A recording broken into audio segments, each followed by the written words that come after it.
দীর্ঘ ৩৫ বছর পর সরাসরি ভোটে নির্বাচিত দেশের ২৩তম রাষ্ট্রপতি মির্জা ফখরুল ইসলাম আলমগীর আজ উঠছেন বঙ্গভবনে। মিন্টো রোডের সরকারি বাসভবন থেকে বঙ্গভবনে পৌঁছানোর পর তাকে গার্ড অব অনার দেবে প্রেসিডেন্ট গার্ড রেজিমেন্টের একটি চৌকস দল।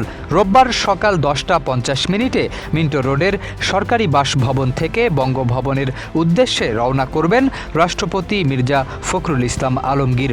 বঙ্গভবনে পৌঁছানোর পর রাষ্ট্রপতিকে আনুষ্ঠানিকভাবে গার্ড অব অনার দেওয়া হবে। 8টি প্রাকৃতিক তেল, ভিটামিন ই ও সি সিরাম সমৃদ্ধ লিলি সিরাম অয়েল চুল করে মজবুত, নিশ্চিত করে হেয়ার গ্রোথ। এর আগে গত 20 আগস্ট জাতীয় সংসদে সরাসরি ভোটের মাধ্যমে দেশের 23তম রাষ্ট্রপতি নির্বাচিত হন মির্জা ফখরুল ইসলাম আলমগীর।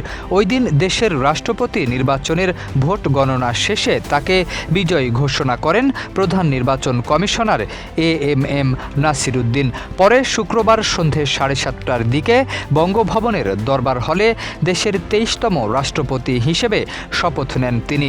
জাতীয় সংসদের ভারপ্রাপ্ত স্পিকার কায়সার কামালের কাছে শপথ গ্রহণ করেন নবনির্বাচিত রাষ্ট্রপতি। রাষ্ট্রপতি হিসেবে দায়িত্ব নেওয়ার পর শনিবার সকালে সাভারের জাতীয় স্মৃতিসৌধে যান মির্জা ফখরুল ইসলাম আলমগীর। সেখানে মহান মুক্তিযুদ্ধের বীর শহীদদের প্রতি গভীর শ্রদ্ধা জানান তিনি। আর আজ আনুষ্ঠানিক গার্ড অব অনারের মধ্য দিয়ে বঙ্গভবনে উঠছেন দেশের নতুন রাষ্ট্রপতি।